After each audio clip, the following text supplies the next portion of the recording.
ভূমি সংক্রান্ত ঘুষ দুর্নীতি দমনে কঠোর অবস্থান নিয়েছে সরকার, জানিয়েছেন ভূমিমন্ত্রী মিজানুর রহমান মিনু।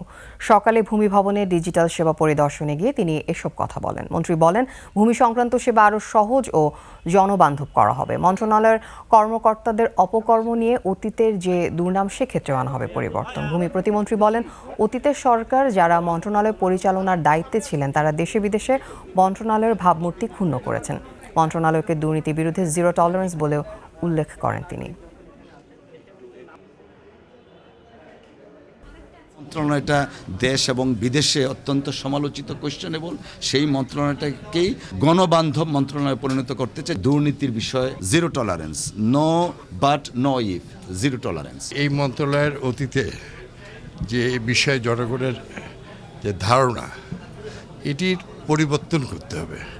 আমাদেরকে সুনামের সঙ্গে সরকারের এবং মাননীয় প্রধানমন্ত্রীর সম্মান সব কিছু মর্যাদা আমাদেরকে সুপ্রতিষ্ঠিত করতে হবে। দক্ষ ব্যক্তিদেরকে আগামী দিনে সামনে আনা এবং সততার সঙ্গে যে দুর্নামগুলি আছে তার থেকে আমরা যেন আগামী দিনে একটা নতুন সম্ভাবনার দিক উন্মোচন করতে পারি, এটাই আমাদের সবার চেষ্টা থাকবে।